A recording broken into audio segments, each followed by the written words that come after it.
হচ্ছে এটা? কি ধোসা তো না? Hello guys, welcome back to my channel. তোমরা সবাই কেমন আছো? আশা করি তোমরা সবাই ভালো আছো, আমিও খুব ভালো আছি। আর দেখো, আজকে সকাল সকাল ঘুম থেকে উঠে ছাদে চলে এসেছিলাম। ছাদে এসে কিন্তু নিম পাতা পেরে নিচ্ছি। সকাল সকাল মানে এখন বাজে কিন্তু সকাল 10টা। দেখে তোমরা বুঝতেই পারছো, ওরা দুজনে নিম পাতা পারছে। অ্যাকচুয়ালি এই সময় কিন্তু এই কচি কচি নিম পাতা খেতে খুব ভালো লাগে। আর যে কটা নিম পাতা পেরেছি দেখো, প্রত্যেকটা নিম পাতাই কিন্তু একেবারে কচি কচি কচি নিম পাতা, কিন্তু প্রচণ্ড তেতো হয় আর খেতেও ভালো লাগে। আমি অবশ্য নিম পাতা খেতে ভালোবাসি না, কিন্তু আমার বর না নিম পাতা খেতে খুবই ভালোবাসে। আর এই নিম পাতাগুলো এতটা পারছি একটাই কারণ, বনুকে দিয়ে মানে নালিকুলে মানে আমার বাবা মার বাড়িতে পাঠিয়ে দেবো বলে। ওখানে বাপিও নিম পাতা খেতে ভালোবাসে, তাই গাছের আছে ওই আর কি, একটু পেড়ে পুড়ে পাঠিয়ে দেবো। এখন আমাদের নিম পাতা পাড়া হয়ে গেছে। আর এইদিকে দেখো, আমড়া গাছ থেকে আমড়া পেড়ে নিচ্ছি। বড় বাঁশের মধ্যে জালতি লাগিয়েছি, জালতি লাগিয়ে আমড়া পাড়ছি। আমড়াগুলো বেশ পুরষ্ট হয়ে গেছে, আর আর কিছুদিন গেলেই কিন্তু একেবারে পেকে যাবে। আর এত সুন্দর আমড়াগুলো স্মেল বেরোচ্ছিল না যে কি বলবো। আর এখানে আমড়াগুলো একেবারেই পাওয়া যায় না, কারণ নিচে ডোবা আছে, নিচেতেই পড়ে যায়। ওই ছাদ থেকে হয়তো টুকটাক মাঝে সাঝে পারতে পারি। কত আমড়া পেরেছি দেখেছো? আর এই ধরনের আমড়াগুলো কিন্তু খেতেও বেশ ভালো লাগে, কারণ এটা আর 1 মাস গেলেই পেকে যাবে। পাকার আর কিছুদিন আগের এই আমড়াটা, বুঝতেই পারছো কত টেস্ট হবে।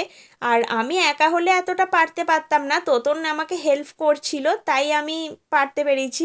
আমি পেরেছি মানে ও আর আমি দুজনে মিলেই পারছিলাম। দেখতে পাচ্ছ বাঁশ নিয়ে দুজনেই, কারণ বাঁশটা তো অনেকটাই ভারী ছিল, বাঁশটা নিয়ে দুজনেই নাড়ানাড়ি করছি। আর যত না নিচে জালতির ভিতরে পড়ছে তার থেকে বেশি নিচেই পড়ে যাচ্ছে। তো যাই হোক, আমি আর বারণ করলাম, তো ছেড়ে দাও, আর পারতে হবে না, বেশ অনেকগুলোই হয়ে গেছে।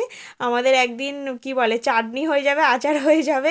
আর এরকম গাছের আমরা দেখে না প্রচণ্ড লোভ হয় জানো তো, মনে হয় যে সব আমরা পারতে পারবো।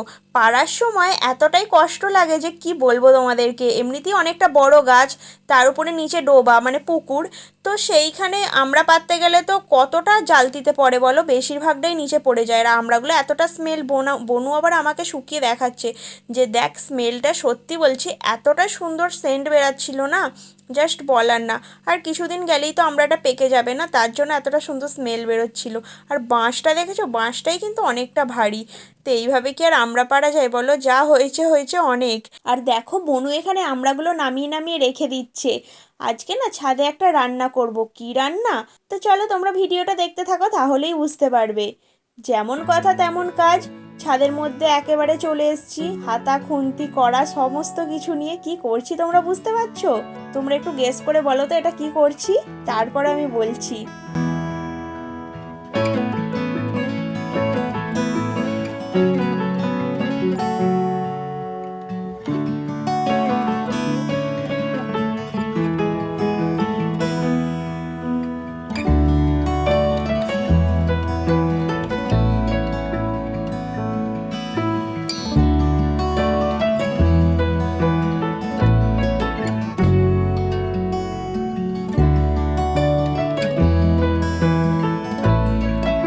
তো তোমরা দেখে নিশ্চয়ই বুঝতে পেরে গেছো যে এটা আমি কি বানাচ্ছি। ইয়েস, পাটিসাপটা বানাচ্ছি।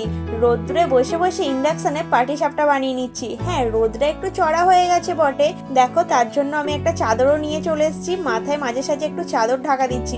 আর পাটিসাপটাগুলো কিন্তু খুব সুন্দর হচ্ছে দেখে, তোমরা সেটা বুঝতেই পারছো, ফটাফট কিন্তু পাটিসাপটাগুলো গুটিয়ে যাচ্ছে। আর দেখো, আমি একটা পাটিসাপটা খেয়ে নিচ্ছি, কারণ নিজে পাটিসাপটাগুলো বানাচ্ছি, বানিয়ে আর থাকতে পারছি না, তাই টেস্ট করে দেখছি। অসাধারণ টেস্ট হয়েছে। আর এই ছাদে বসে বসে পাটিসাপটা বানানোর মজাটাই কিন্তু আলাদা।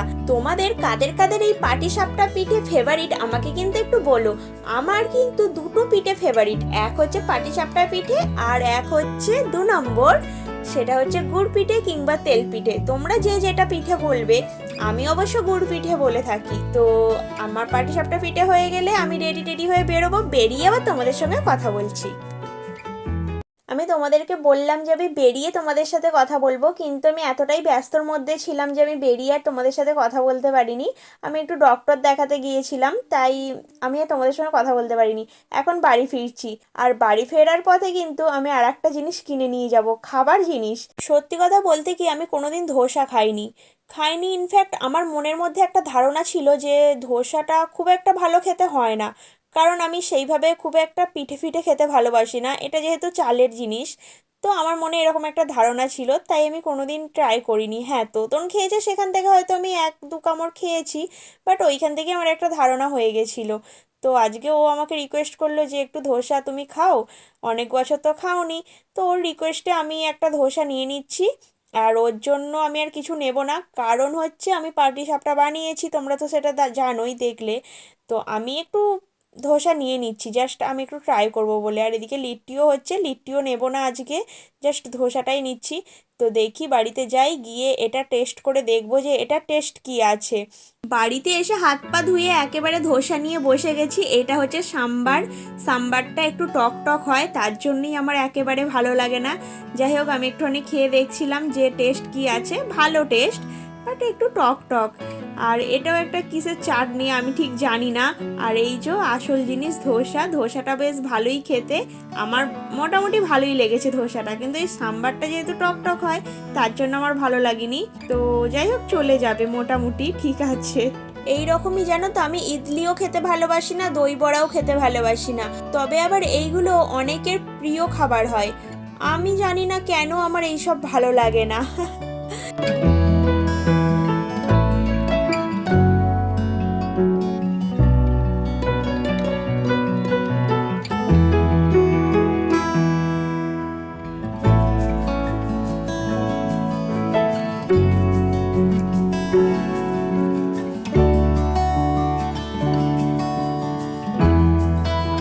তো চলো গাইজ, ভিডিওটা এই পর্যন্তই।